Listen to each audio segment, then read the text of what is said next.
Good evening everyone, कैसे हैं आप सब लोग। मेरा नाम है राहुल और मैं दूंगा आपको सीडीपी का प्रैक्टिस सेट प्लस इसमें होंगे मैथ के क्वेश्चन। तो बने रहिएगा हमारे साथ Rahul Pandey official Telegram channel में। You can join this for PDF and more information.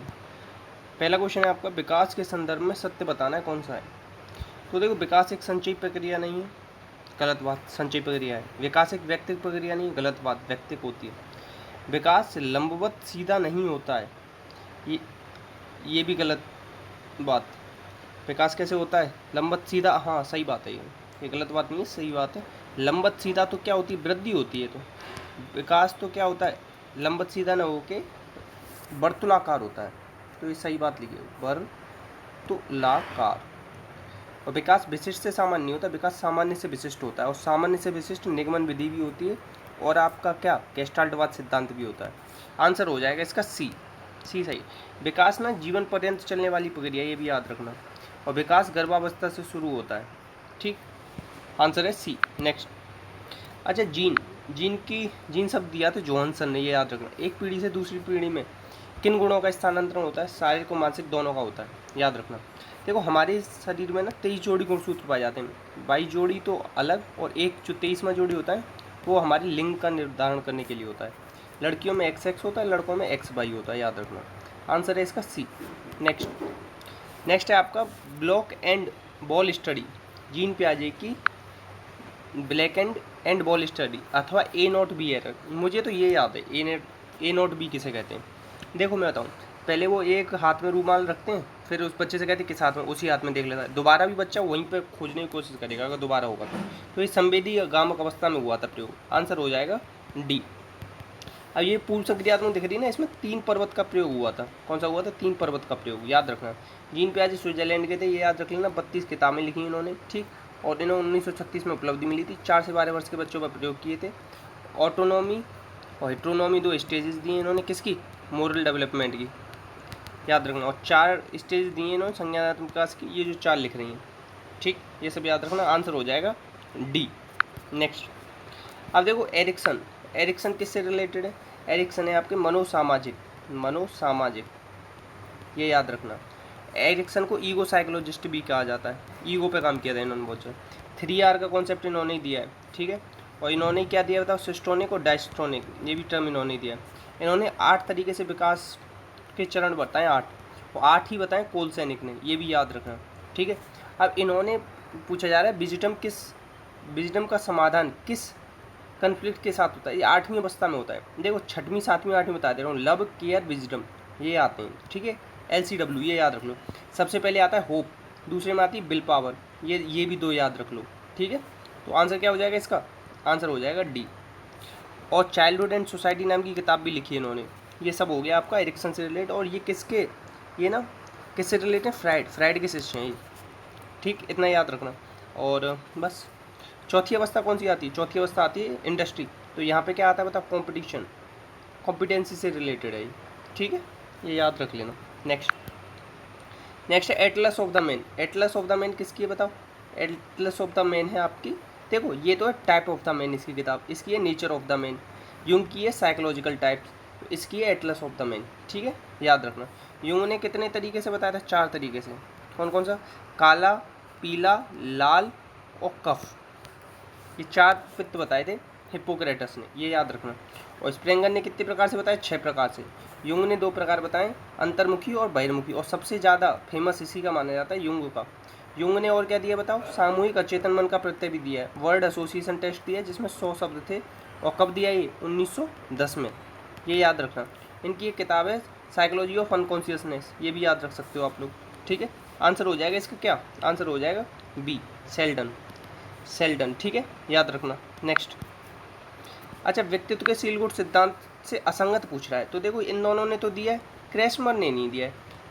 फिर पर्सनैलिटी, सॉरी, इतना याद रखो, इन दोनों ने दिया, इसने नहीं दिया, इसलिए ये अलग है। आंसर हो जाएगा डी। ऑलपोर्ट ने तो 17,000 कुछ बताएं, कार्डिनल, सेंट्रल, ये सब सील गुण बताए इन्होंने, ठीक है। और बताऊँ, ये कैटल ने 16 PF पर्सनैलिटी फैक्टर दिए, ये भी याद रखना। इन्होंने संस्कृति मुक्त पर्सनैलिटी टेस्ट थे इनके, ठीक है। और क्या है बता सकता हूँ, अच्छा ये याद रखना, इन्होंने क्या दिया था, तरल और ठोस बुद्धि दी थी। तरल बुद्धि क्या होती है, जन्मजात होती है, ठोस अर्जित करते हैं, ठोस बढ़ती जाती है, तरल कम होती जाती है, ये याद रख सकते हो। ठीक है, आंसर क्या हो जाएगा इसका? आंसर हो जाएगा डी, क्रैचमर। क्या हो जाएगा? क्रैचमर। ठीक है,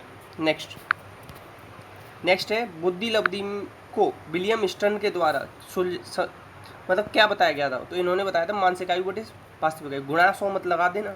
वो कब लगाया था? वो टर्मन ने लगाया था 1916 में, ये याद रखना। टर्मन ने शिक्षा लब्धि का कॉन्सेप्ट दिया है, और इन्होंने अमूर्त पे बहुत ज़्यादा जोर दिया इन्होंने, टर्मन ने। अच्छा, स्टर्न ने ना क्लाउड पिक्चर टेस्ट दिया, ये है पर्सनैलिटी का, ये भी याद रख सकते हो। सबसे पहले जो काम किया था ना 1905 में बिने ने किया था बुद्धि के ऊपर, जिसमें 30 क्वेश्चन रखे थे इन्होंने, और 3 से 15 वर्ष के बच्चों के लिए सामान्य आईक्यू चेक, सामान्य मानसिक आयु, सामान्य जनरल इंटेलिजेंस का था वो टेस्ट। ठीक है, इतना सब याद रखना। आंसर हो जाएगा इसका सी। नेक्स्ट, ऑलपोर्ट के अनुसार वह सील कोड कौन सा होता है जिसके आधार पर व्यक्ति की मिसाल दी, जैसे कहते हैं ना गांधीवाद, हिटलरवाद, तो ये क्या होता है? ये होता है कार्डिनल सील कोड, ये याद रखना। ठीक, सेंट्रल क्या होती हैं? कुछ ट्रेट होती हैं, कुछ। ठीक है, अच्छा, द्वितीयक सील कोड कैसे होते हैं? जैसे जीन्स पहनना, जैसे हेयर कटिंग, ये सब। ठीक है, ये भी याद रख लेना। नेक्स्ट है आपका तरल बुद्धि। तरल बुद्धि से असंगत है कौन सा? तरल बुद्धि कैसे होती है बताओ? तो ये जन्मजात होती है, सही बात है, और ये संज्ञान होती है, सही बात है, चिंतन होती है, सही बात, बाह्य ज्ञान नहीं होती है। आंसर हो जाएगा सी, नहीं। और ये किससे रिलेटेड? कैटल से रिलेटेड है। ठीक है, ये याद रख लेना। अच्छा, जैसे कैटल ने दिया था किसका? ये आपका ट्रेट अप्रोच दी थी कैटल ने, ऑलपोर्ट ने। तो एक और किसने दी थी? आइजेंक ने भी दी थी, और थोड़ा सा कम वुडवर्थ का भी है इस पर, ये भी याद रखना, ये पूछे जाते हैं। नेक्स्ट, किस प्रतिभाशाली व्यवहार के विकास के लिए औसत से ऊपर योग्यता सृजनशीलता को आवश्यक माना है? तो इन्होंने कहा है औसत से ज़्यादा हो, तो रेनो जिलू ने 3 उसका गोले का कॉन्सेप्ट दिया था ना इस तरीके से, तो ये वाली, ये याद रखना। आंसर क्या हो जाएगा? डी। आंसर क्या हो जाएगा? डी। स्किनर ने चूहे और कबूतर पर प्रयोग किया, कब किया? 1938 में, ये याद रखना। 1960 में इन्होंने क्या दिया बताओ? Programmed learning. क्या दिया? Programmed learning. और इन्होंने ही कहा है, इन्हीं के सिद्धांत के हिसाब से बच्चा ना, जो स्टूडेंट होता है वो खुद से ही सीखता है। कैसे सीखता है? खुद से। किस तरीके से सीखता है? खुद से सीखता है बच्चा। चलो वो वाला थोड़ा सा दिमाग से निकल गया। बिहेवियर ऑफ ऑर्गेनिज्म की किताब है, ये याद रख लेना। ठीक है, और चैनिंग शेपिंग का कॉन्सेप्ट भी इन्हीं का है। ठीक है, और इन्होंने ही विश्लेषण पे जोर दिया था। इनने किस पे जोर दिया था? मानव विकास के विश्लेषण पे सबसे पहले इन्होंने ही जोर दिया था, स्किनर ने। ठीक, आंसर क्या हो जाएगा आपका इसका? डी। नेक्स्ट, अच्छा, टॉरेंस के सृजनात्मक परीक्षण में कौन सा नहीं नापता है? तो इसमें इन्होंने तार्किकता की बात नहीं करी है, और सारी बात करी, तो आंसर हो जाएगा बी।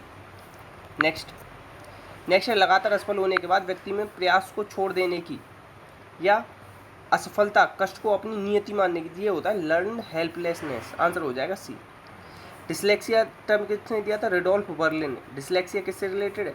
पढ़ने से रिलेटेड। ठीक है, याद रखो। ऑटिज्म दिया था क्रेनर ने, क्रेनर। ठीक है, याद रखना। आंसर क्या हो जाएगा? सी। आंसर हो जाएगा सी।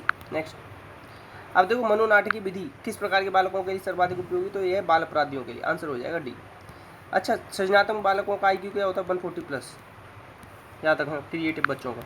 नेक्स्ट, वह विकासात्मक विकास कौन सा है जिसमें गामक या गतिशील कौशल बाधित होता है? देख, डिस्कैलकुलिया किससे रिलेटेड है? ये है मैथ से रिलेटेड। और डिस्फेजिया बोलने से रिलेटेड। डिस्प्रैक्सिया हो जाएगा, डिस्प्रैक्सिया। ठीक है, आंसर हो जाएगा इसका बी। ठीक है, नेक्स्ट है पुनरावृत्ति या अभ्यास के द्वारा अधिगम क्रमशः किसने बताया? तो देखो, अभ्यास पर कौन जोर देता है? थॉर्नडाइक। पुनरावृत्ति पर देता है पावलोव को क्या हुआ था? 1904 में नोबेल प्राइज़ मिला था। ठीक है, उद्दीपक सामान्यकरण हो जाता है, सीखना अनैच्छिक क्रियाओं पर आधारित होता है, ये याद रखना। और जो पावलोव के केस में क्या हुआ था बताओ? पैरोटिड ग्लैंड पर काम किया था इन्होंने। ठीक, और बस इतना याद है। वो CABD टेस्ट किया है थॉर्नडाइक ने, और इन्होंने 3 मुख्य नियम बताए 1898 में। कौन कौन से? तत्परता, अभ्यास, प्रभाव, ये सब याद रखना। और क्या याद सकते हो? बुद्धि बताइए, मूर्त, अमूर्त, सामाजिक। ठीक है, मूर्त को इन्होंने क्या दिया? व्यवहारिक या यांत्रिक, और सामाजिक को इन्होंने सामवेगिक बताया। कोहलर किससे रिलेटेड बताओ? कोहलर गेस्टाल्ट संप्रदाय से रिलेटेड। 1912 में बर्दीमर लेके आए जिसने पूर्ति का नियम दिया।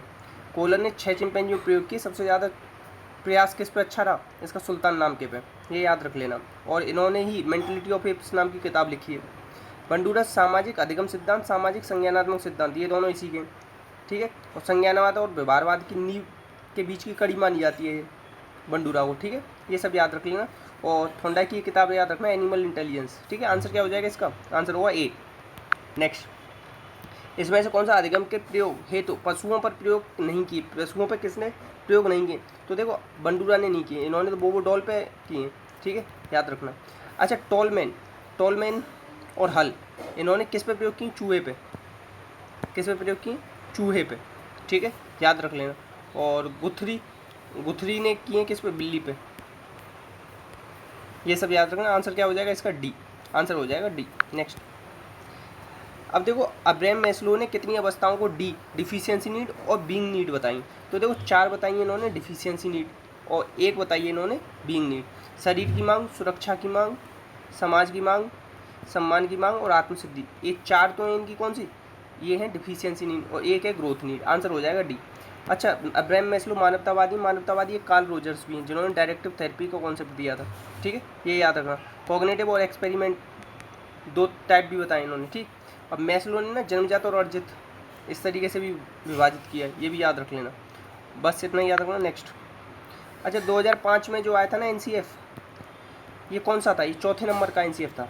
किस पे आधारित था? सभ्यता एवं प्रगति निबंध है रविन्द्रनाथ टैगोर का, ठीक है। 21 फोकस पॉइंट पे आधारित था, ये भी याद रखना। और आंसर हो जाएगा सी। कितनी भाषाओं में ये छापा गया था? 22, ये भी याद रख लेना। नेक्स्ट है देखो आरटी 2009 की किस धारा में सतत और व्यापक मूल्यांकन का उल्लेख है? तो ये है 29 में। 21 में क्या है? एसएमसी है। 12 में क्या है? 25% सीट रिजर्व है, ठीक है। और 24 में क्या है बताओ? इसमें है शिक्षक के दायित्व, और 27 में क्या है कि गैर शैक्षणिक कार्यों में नहीं लगाओगे। 17 में क्या है? दंड नहीं दोगे। 16 में क्या है? मार पिटाई नहीं करोगे, ठीक है। ये सब लिखा हुआ है। और बताऊँ 1-2 और लिख लो।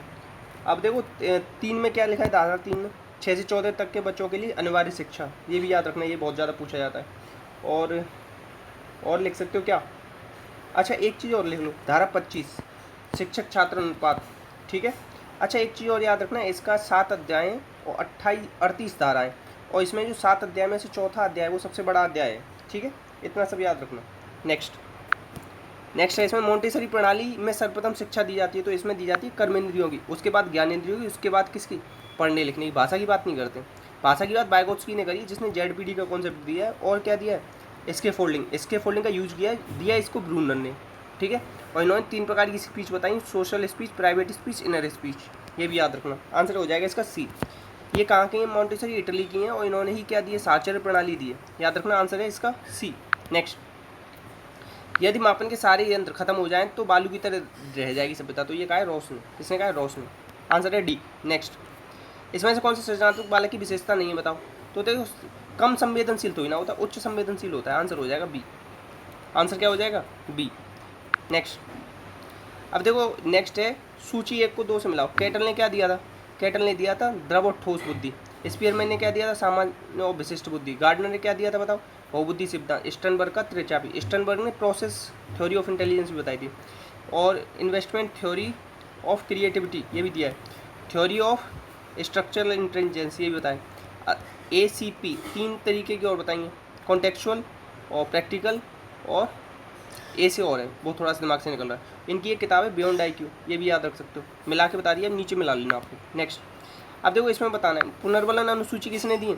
ये दी है पुनर्बलन अनुसूची किसने दी है? स्किनर ने। पुनर्बलन का सिद्धांत हल ने दिया, याद रखना। आत्मसिद्धि किसने दी है? ये दी है मैस्लो ने, ठीक है। संतुलन के बारे में कौन बताता है? पियाजे। और छात्र केंद्रित कौन है बताओ? छात्र केंद्रित अधिगम। अब देखो नीचे मिल जाएगा, वो नीचे इन 4 में से मिला के देखना, मिल जाएगा, इतना ही काफ़ी है। स्टैंडर्ड प्रोग्रेस मैट्रिक्स टेस्ट ये किसने दिया है? देखो 16 PF किसने दिया? कैटल ने। और अब इंक ब्लॉक टेस्ट किसने दिया? रोर्सा ने। कब दिया? 1921 में, ये याद रखना। और TAT किसने दिया? मॉर्गन एंड मोरे ने 1935 में, ठीक है। और ये दिया है किसने? रेवन ने दिया स्टैंडर्ड वाला, ठीक है। और ये अशाब्दिक है, ये भी याद रखना, ये बहुत ज़्यादा पूछा है। शाब्दिक मिला दिए, मिला लेना आगे, ठीक है। नेक्स्ट है सृजन प्रक्रिया इन चरणों से गुजरती है, तो मैंने बताया ना, प्रिपरेशन, इंक्यूबेशन, इल्यूमिनेशन, वेरिफिकेशन, 4 बताया मैंने। तो प्रिपरेशन ये पहले नंबर पे, इंक्यूबेशन, इल्यूमिनेशन, वेरिफिकेशन, तो आपका आंसर हो जाएगा CBAD। ठीक है, ये हो जाएंगे इसके स्टेप। नेक्स्ट, अब देखो इसमें से कौन सा अधिगम के श्रृंखला में निम्न में से कौन सा सही क्रम है, सही क्रम बताना है। तो सबसे पहले आता है इसमें सिग्नल लर्निंग ए, आखिरी में आता है CRP conceptual rule problem, concept rule of problem, ये आएंगे आखिरी में, और मल्टी ये आएगा बीच में। तो ये हो जाएगा ADCB, इसका हो जाएगा ADCB, याद रखना। इन्होंने ही कंडीशन ऑफ लर्निंग नाम की किताब दी है, याद रख लेना। नेक्स्ट, अब इसमें से कौन सा अलग समूह से नहीं है। तो क्रिया प्रसूत शास्त्रीय संबंध, ये सब किस पे, पुनर्वर्णन पे जोर देते हैं। सामीप्यता किसका, गुथरी का है, ये एक बार में अधिगम होगा इसकी कहता है, तो ये अलग है। क्रिया प्रसूत किसने दिया, स्किनर ने दिया, शास्त्री दिया पावलोव ने, और संबंधवाद के कौन है, ये है थॉर्नडाइक, जिन्हें और क्या कहा जाता है, क्रमिक विकास का सिद्धांत। ठीक है। नेक्स्ट, इसमें से कौन सा शिक्षण का स्तर नहीं है बताओ। स्मृति स्तर, बोध स्तर, ये भी देखो। स्मृति, अब बोध स्तर किसने दिया था, हर्बर्ट ने। स्मृति स्तर किसने दिया था बताओ, ये दिया था मॉरिसन ने। परवर्तीय चिंतन होगा इसका मतलब होगा चिंतन, जो दिया है हंट ने। अभिप्रेरणा स्तर, ऐसा कोई स्तर नहीं है। नेक्स्ट, अब देखो मैथ के क्वेश्चन, ताश की एक अच्छी तरह से फेंटी हुई गड्डी में से ताश निकाला जाता है। इसकी प्रायिकता क्या है कि हुक्म की रानी होगी। 52 ताश होते हैं यहाँ तक में, 4 रानियाँ होती हैं। कितनी होती हैं, 4 रानियाँ होती हैं, तो उसमें से एक होना चाहिए। तो 1/13, आंसर क्या हो जाएगा, 1/13, आंसर हो जाएगा बी। नेक्स्ट, अब देखो इसमें बता रहा है कि एक समबाहु त्रिभुज का फॉर्मूला बताना चाहिए। √3/4 बराबर दे रखा है 16 √3, इससे ये गया।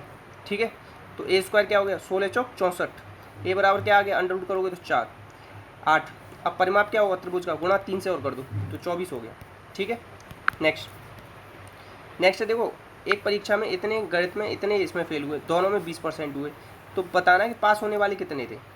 तो देखो 40, 4 3 7 76 हो गए। अब इसमें से 20 घटा दो, कितने हो गए, 56% फेल हो गई। कब फेल होने वाले का नंबर निकाल लिया, तो पास कितने हुए होंगे, 44%। इन दोनों को तो जोड़ो, इसको घटाओ, तो क्या निकल के आ जाएगा, फेल हुए। तो जब इतने फेल हुए 56%, तो पास कितने हो गए, बाकी के 44। तो आंसर क्या हो जाएगा इसका, डी। नेक्स्ट, एक व्यक्ति के पास 210 रुपये हैं, उसमें 1 रुपये 50 पैसे और 25 पैसे के सिक्के इस अनुपात में है, तो सिक्कों की संख्या बताओ। तो देखो अब इसमें बताना है 1 रुपये के सिक्कों की संख्या। 1 रुपये के किस अनुपात में, 5 के अनुपात में। किसके अनुपात में, 5। तो देखो यहाँ पे एक ही ऑप्शन है जो 5 से कर सकता है, तो आंसर हो जाएगा डी। इस तरीके से निकाल लिया, और मैथ बिल्कुल ना पढ़ाओ ना तो कर लोगे। ब्याज की किस दर से 10 वर्ष में दोगुनी हो जाती है कुछ राशि, 1 से 2 हो गई, मतलब 1 रुपये का ब्याज मिला 1 साल में। तो बताना 3 गुनी, मतलब 1 से 3 हो जाएगी, मतलब 2 गुना ब्याज चाहिए। 1 गुना 10 साल में, तो 2 गुना 20 साल में, आंसर हो जाएगा सी। नेक्स्ट अब इसका मान बताना है। तो देखो मुझे तो याद रखते हैं ये सारे, आपको क्यू रूट स्क्वायर रूट याद होना चाहिए। ये तो 11 का स्क्वायर रूट है, ये 6 का स्क्वायर रूट है, ये 9 का, ये किसका है, 9 का क्यू है, और ये 27 का स्क्वायर भी है, ये भी याद रखना। 27 का स्क्वायर भी है, 729, और ये 8 का है। ठीक है, तो 11 66, 8 दूनी 16 और 1 17, 6 दूनी 12 और 13, हाँ चलो 1 6 7 8, लोग कहीं गड़बड़ कर दी। 11 66, 8 दूनी 16 और 1 17, 6 दूनी 12 और 1 13, हाँ चलो 1 6 7 8, 83 आ रहा है। क्या दिक्कत कर रहे हैं, देखो यहाँ पे हमने कुछ ये गड़बड़ कर दी ना। 8 8 64 होता है, ये 4 का आएगा, 4 आएगा, क्या आएगा 4। तो 11 66 और 9 10 13, 6 और 3 9 79 आएगा आंसर। ठीक है, ये चीज़ याद रखना कि ये देखो 8 का स्क्वायर भी है 64, और 4 का क्यूब भी है, जैसे ये 27 का स्क्वायर भी है और 9 का क्यूब भी है। इन चीज़ों को याद रखना थोड़ा सा। नेक्स्ट, अब देखो ये कह रहा है कि धनात्मक संख्याओं के अनुपात ये है, योग ये दे रहा है, तो 3 संख्या पूछनी है। योग क्या है, 608, तो मतलब इनके स्क्वायर का योग 608 होना चाहिए। 25 25 625 हो जाता है, तो ये तो होगा ही नहीं, ये तो एक ही संख्या इससे आगे निकल रही है। 2 3 5 का स्क्वायर कभी इतना नहीं हो सकता। अब अच्छा ये बीच की संख्या चेक करो, 20 20 400, 5 बार 144, 8 8 64, 4 4 8, 6 4 10, और ये हो गया ना 608। इस तरीके से थोड़ा ऑप्शन से उठा के कर लेना, आसान पड़ेगा, नहीं तो वैसे भी कर सकते हो। अब देखो इसमें बताना है कि शेषफल क्या होगा, तो x - 3 से डिवाइड देना है, तो x बराबर 3 रख दो इसमें। ठीक है, 3 3 9 30 27, -5 3 15 प्लस 8। ठीक है, तो 15 दूनी 30 और 3 कम कर दो तो 12 प्लस 8 20, इस तरीके से।